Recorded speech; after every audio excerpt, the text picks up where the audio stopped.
आप देख रहे न्यूज 18 इंडिया और मैं हूं आपके साथ गायत्री शर्मा।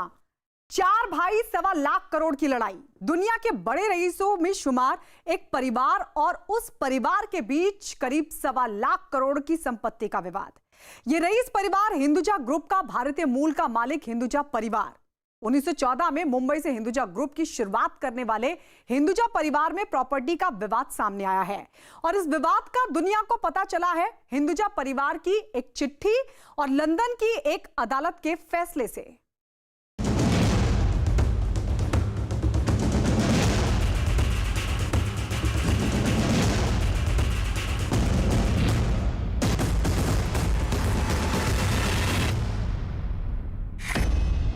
दुनिया के रईसों में शुमार एक परिवार,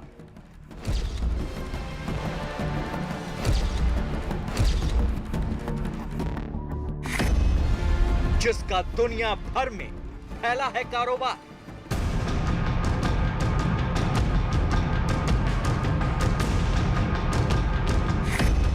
अब इस परिवार के बीच खिंच गई है संपत्ति विवाद की लकीर।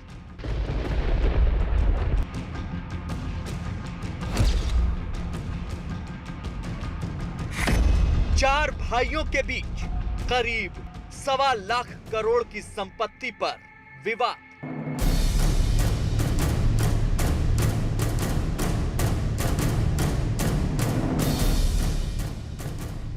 तस्वीरों में दिख रहे इन अरबपति भाइयों के बीच एक कागज से ऐसी दरार पड़ गई जिसके चलते कारोबार में बंटवारे का विवाद खड़ा हो गया। दुनिया के उद्योग जगत में इन भाइयों के नाम की मिसालें दी जाती थीं। इनकी करीबी, इनकी एकता और इनके एक दूसरे पर भरोसा करने को ही इनके मजबूत कारोबार की वजह माना जाता था। इस परिवार के संपत्ति विवाद को जानने से पहले जानिए कि ये 4 भाई हैं कौन।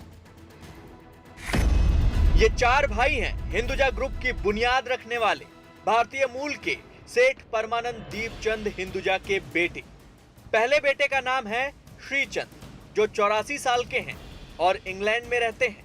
दूसरे बेटे का नाम है गोपीचंद, जो 80 साल के हैं और इंग्लैंड में ही रहते हैं। तीसरे बेटे का नाम है प्रकाश, जो 75 साल के हैं और स्विट्जरलैंड में रहते हैं। और चौथे बेटे का नाम है अशोक, जो 69 साल के हैं और मुंबई में रहते हैं। ब्रिटेन के सबसे अमीर और भारत के टॉप 10 अमीर परिवारों में शामिल इन 4 भाइयों के बीच करीब 1.25 लाख करोड़ रुपए की जायदाद का विवाद छिड़ गया है।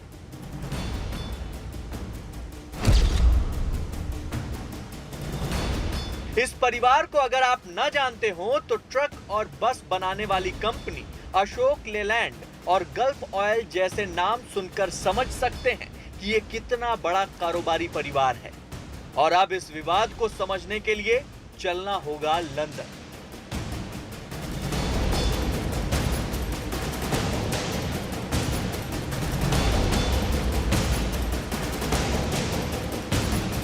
यूनाइटेड किंगडम की राजधानी लंदन।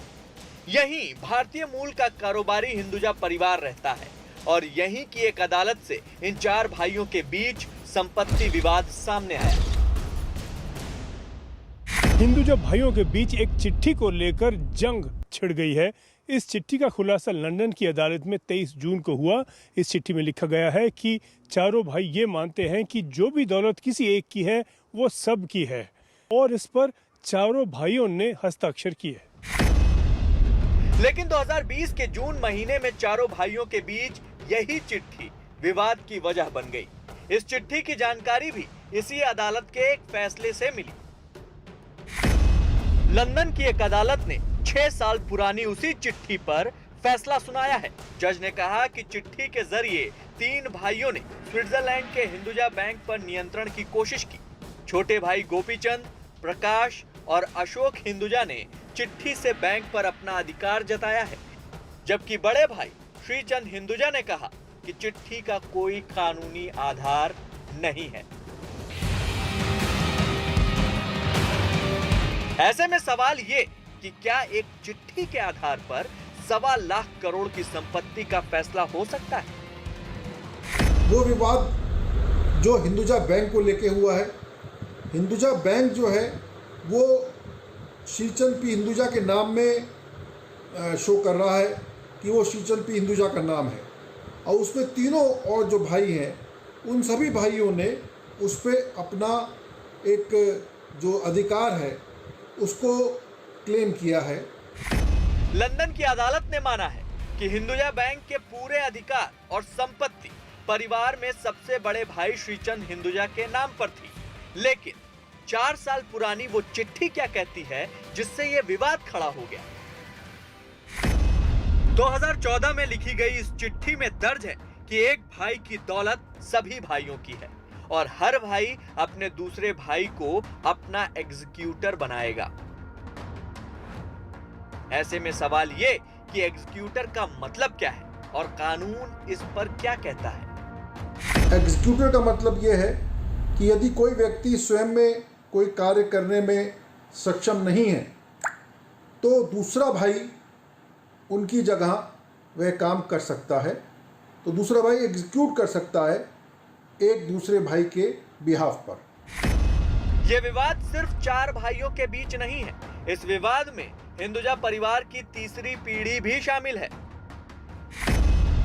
सबसे बड़े भाई श्रीचंद की एक बेटी है वीनू, उसके बाद दूसरे भाई गोपीचंद के 2 बेटे धीरज और संजय हैं, तीसरे भाई प्रकाश के 2 बेटे रेमी और अजय हैं, और उसके बाद सबसे छोटे भाई अशोक की एक बेटी है अंबिका।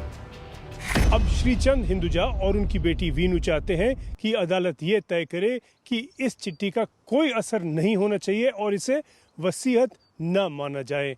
वो चाहते हैं कि परिवार की संपत्ति को इस चिट्ठी के साथ न जोड़ा जाए। अब सवाल ये कि क्या चारों भाइयों के दस्तखत वाली चिट्ठी को वसीयत के तौर पर इस्तेमाल किया जा सकता है या नहीं, और इस पारिवारिक विवाद में बड़े भाई का पलड़ा मजबूत है या फिर इन 3 भाइयों का। वसीयत का तो प्रश्न ही नहीं है, और ये कहना कि वसीयत ना माना जाए ये भी एक कोई समझदारी की बात नहीं है, क्योंकि वसीयत तो लागू ही तब होती है जब आदमी की मृत्यु हो जाती है। परंतु एक पत्र है, एक दस्तावेज है जिस पे चारों भाइयों के दस्तखत हैं, चारों भाइयों ने होशो हवास में दस्तखत किए हैं और चारों भाइयों ने आपसी सहमति के साथ दस्तखत किए हैं। तो अब ऐसी स्थिति में उसको नकारना श्रीचंद हिंदुजा के लिए संभव दिखाई नहीं पड़ता। हिंदुजा परिवार में श्रीचंद हिंदुजा यानी सबसे बड़े भाई को परिवार और कारोबार का मुखिया माना जाता था, लेकिन अब विवाद के बाद परिवार में चारों भाई अलग अलग हो सकते हैं। हिंदुजा परिवार ब्रिटेन के राजघराने से भी रईस है। लंदन में बकिंघम पैलेस से कुछ ही दूरी पर उनका अपना आलीशान महलनुमा मकान है। आज जिस शानो शौकत के मुकाम तक परिवार पहुंचा है उसकी शुरुआत 1914 में हुई थी। तब से लेकर आज तक इस परिवार में कभी कोई दरार नहीं पड़ी, लेकिन अब संपत्ति की कलह उस मोड़ पर पहुंच गई है जहां इनका साझा कारोबार कानूनी पेच में उलझ सकता है।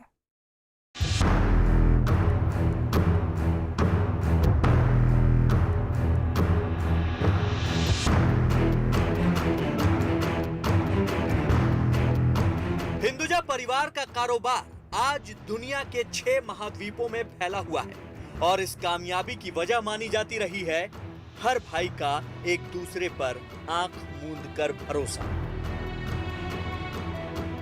हिंदुजा परिवार के 3 भाइयों ने हमेशा बड़े भाई श्रीचंद हिंदुजा को परिवार का मुखिया माना। चारों भाई हर हालात में एक दूसरे के साथ या फिर एक दूसरे के फैसलों के साथ खड़े रहे। एक जैसे कपड़े पहनना, एक जैसे चश्मे लगाना और एक साथ तस्वीरें खिंचाना। लेकिन अचानक सामने आए संपत्ति विवाद से सब हैरान हैं। मुझे लगता है कि अब चूंकि ये लोग काफ़ी बुजुर्ग हो गए हैं, 84 साल के स्वयं श्रीचंद हैं, 80 साल के गोपीचंद हैं, प्रकाश 79 साल के हैं, 75 साल के अशोक हैं, तो इनके बच्चे जो हैं वो बिजनेस पे कंट्रोल करना चाहते हैं और अपना ऐसा लगता है कि बंटवारा चाहते हैं। इस परिवार की कहानी शुरू होती है 1914 मुंबई से। तब सेठ परमानंद दीपचंद हिंदुजा ने कारोबार की बुनियाद रखी, जिन्हें कारोबारी जगत में पीडी हिंदुजा के नाम से जाना जाता है। अंग्रेजी राज में सेठ पीडी हिंदुजा ने मुंबई और कराची में हिंदुजा कंपनी के दफ्तर खोले। उन्होंने उस दौर में भारत और ईरान के बीच सामान का व्यापार शुरू किया था। 5 साल बाद ही 1919 में हिंदुजा कंपनी का ईरान में पहला इंटरनेशनल ऑफिस खोला गया और आज दुनिया भर में हिंदुजा ग्रुप के ऑफिस हैं। 40 देशों में इनका कारोबार है। 1,50,000 करोड़ रुपए का करीब करीब एसेट आज की तारीख में इनका बैठता है। ब्रिटेन के सबसे रईस व्यक्तियों में तीसरी बार नाम आया है। ब्रिटेन के राजघराने से भी ज्यादा पैसा इनके पास में है। 1919 से 1979 तक हिंदुजा का हेडक्वार्टर ईरान में रहा, लेकिन जब ईरान में इस्लामिक क्रांति शुरू हुई तो उसके बाद इन्होंने अपने ज्यादातर दफ्तर यूरोप में शिफ्ट कर लिए। खासकर लंदन शहर इस परिवार का ठिकाना बना।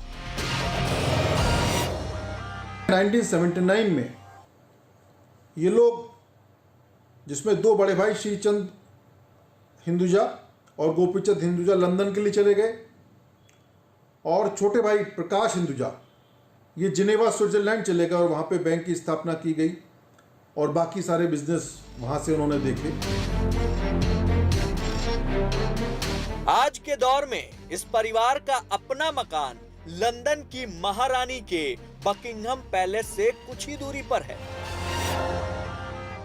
लंदन के बकिंघम पैलेस से कुछ ही दूर हिंदुजा पैलेस है और हिंदुजा परिवार को शाही परिवार से ज़्यादा अमीर माना जाता है। इस आलीशान मकान का नाम है कार्लटन हाउस। बताया जाता है कि इस 25 बेडरूम के घर की कीमत $500 मिलियन से भी ज़्यादा है। इस परिवार की एकता की मिसाल उद्योग जगत में दी जाती थी।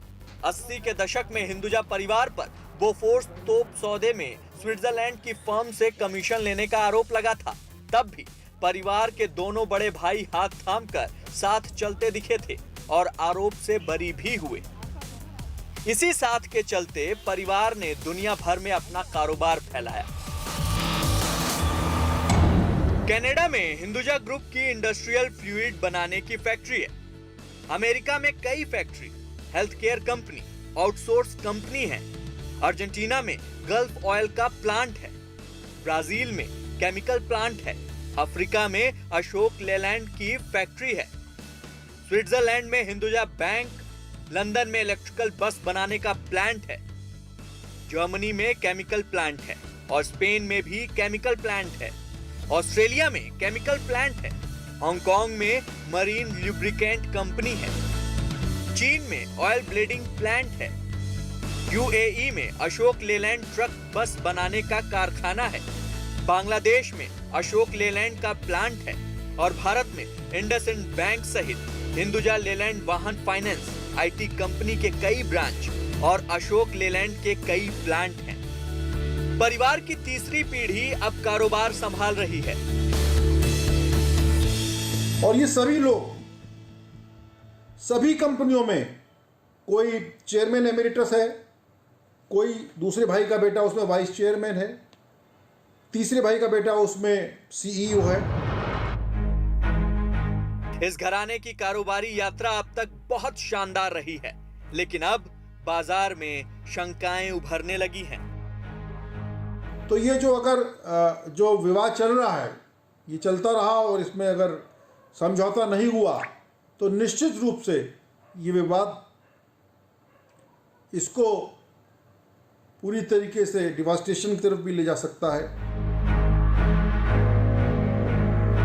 50 साल से ज्यादा वक्त बीत चुका है जब श्रीचंद हिंदुजा ने कारोबार की कमान संभाली। अब तक वो परिवार के मुखिया रहे हैं, लेकिन इस विवाद से तय है कि अब तीसरी पीढ़ी बंटवारे पर आमादा है और आने वाला समय ही तय करेगा कि बंटवारे का कारोबार पर क्या असर होगा।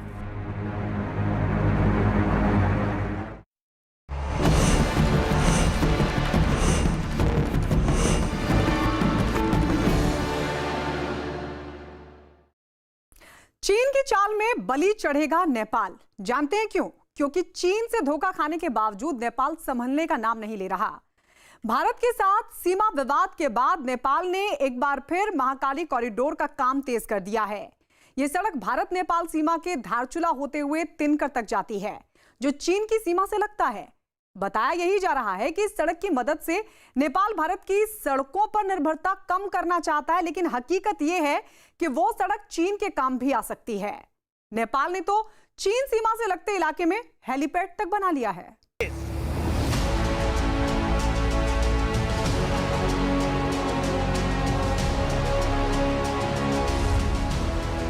चीन की सीमा के करीब की मोह में फंस चुके नेपाल ने भारत के खिलाफ एक और कदम बढ़ाया है।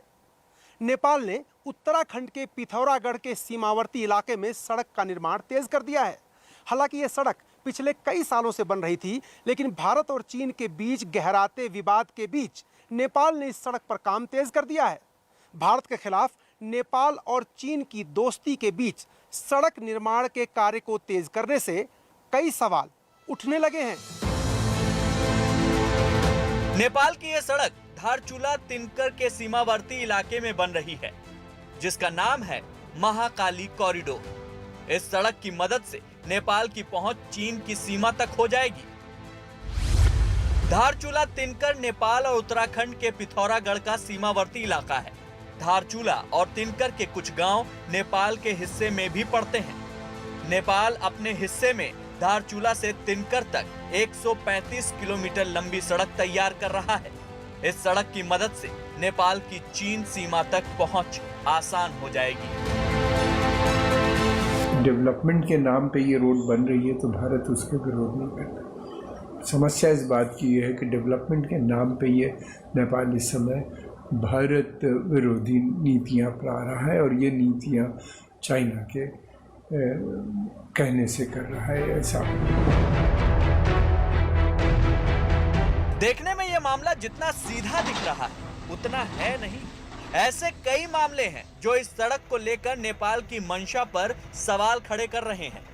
नेपाल सरकार के मुताबिक इस सड़क से नेपाल भारतीय सड़कों पर अपनी निर्भरता कम करना चाहता है, लेकिन हालात कुछ और ही बयां कर रहे हैं। नेपाल पिछले 35 सालों से महाकाली कॉरिडोर पर काम कर रहा है। इसमें धारचूला से तिनकर तक 135 किलोमीटर लंबी सड़क बननी है। 35 सालों में नेपाल केवल 43 किलोमीटर लंबी सड़क ही बना पाया। भारत चीन सीमा विवाद के बीच नेपाल ने अचानक से सड़क का काम तेज कर दिया है। धारचूला तिनकर सड़क को बनाने के लिए नेपाल की सेना को लगा दिया गया है।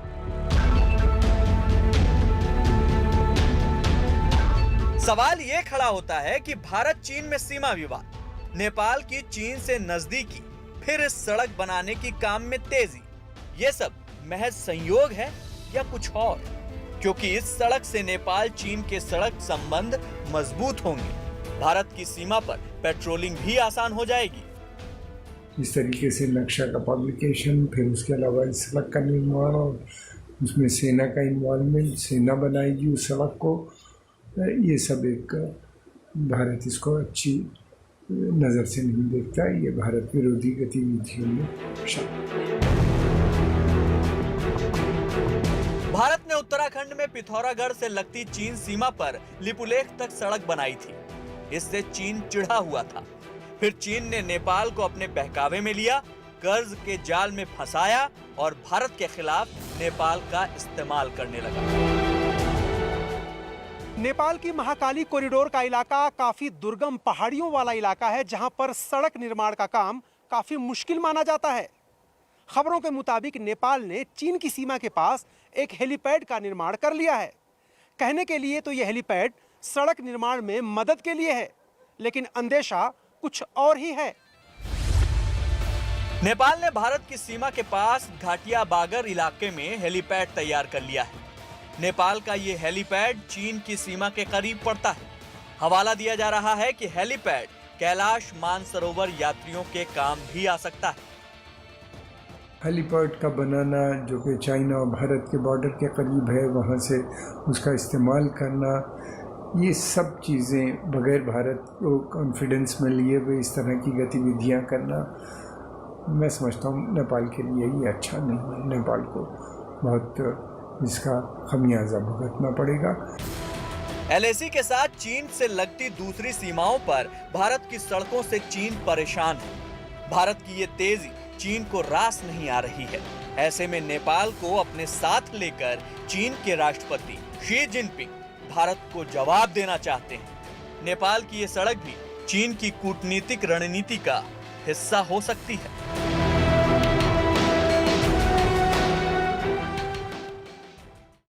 चीन से दोस्ती बढ़ाने के साथ भारत के खिलाफ अभियान छेड़कर नेपाल के प्रधानमंत्री केपी शर्मा ओली अपने घर में अब घिरते नजर आ रहे हैं।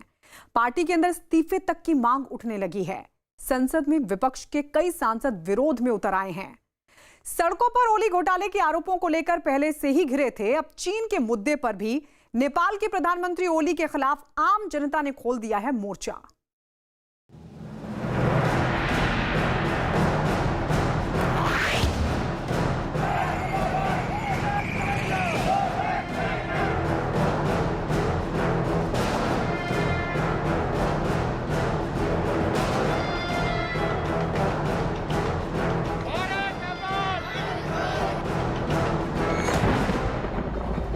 चीन के खिलाफ नेपाल में सड़कों पर मोर्चा।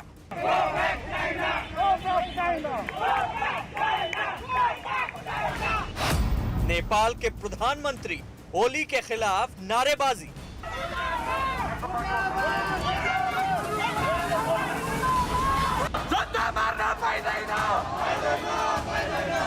ये तस्वीरें गवाह हैं कि नेपाल में इस समय कुछ भी सही नहीं चल रहा। पहली तस्वीर चीन के खिलाफ हो रहे प्रदर्शन की है, तो दूसरे में प्रधानमंत्री केपी शर्मा ओली के खिलाफ पनप रहा असंतोष है। पहले नेपाल में चल रहे चीन के विरोध को समझते हैं।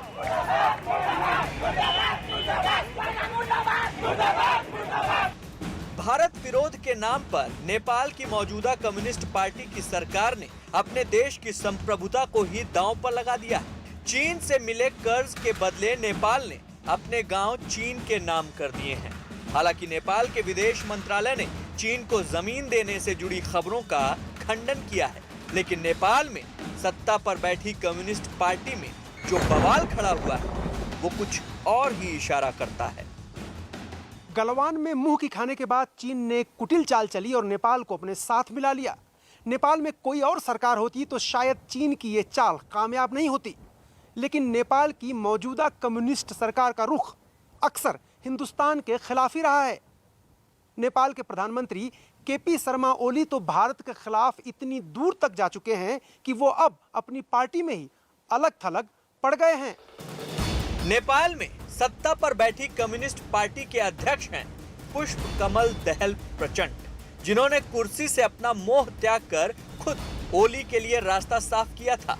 प्रचंड ने चीन के खिलाफ अपने देश में बहती हवा का रुख शायद भांप लिया है। फिर इन्होंने ओली के खिलाफ पार्टी के अंदर मोर्चा खोल दिया। नेपाल का संविधान बदलने के बाद नेपाल में जो चुनाव हुए, उस चुनाव में जीतने के बाद केपी शर्मा नेपाल के प्रधानमंत्री बने, लेकिन ओली को प्रधानमंत्री की कुर्सी तक पहुंचाने में सबसे बड़ा हाथ पुष्प कमल दहल प्रचंड का भी है। चुनाव के बाद ओली और प्रचंड की पार्टी का आपस में विलय हुआ। प्रचंड ने अध्यक्ष की कुर्सी संभाली और ओली ने प्रधानमंत्री की। कहा जाता है कि दोनों ने अदला बदली करके सत्ता संभालने का प्लान किया था, लेकिन प्रचंड ने इसे सिरे से खारिज कर दिया था। नेपाल में मौजूदा हाल को देखते हुए अब प्रचंड कह रहे हैं कि काश ऐसा हुआ होता। हम पार्टी के एकीकरण के वक्त सरकार को अदल बदल कर चलाने के लिए सहमत हुए थे, लेकिन मैंने खुद अपने कदम पीछे खींच लिए। सरकार का काम देखने के बाद मुझे लग रहा है कि मैंने ऐसा करके गलती की। यानी चीन के करीब जाने के बाद नेपाल के प्रधानमंत्री अब अपनी ही पार्टी में घिरते जा रहे हैं। भारत नेपाल! भारत नेपाल! अब बात करते हैं नेपाल के प्रधानमंत्री केपी शर्मा ओली के खिलाफ नेपाल की सड़कों पर चल रहे दूसरे प्रदर्शन की।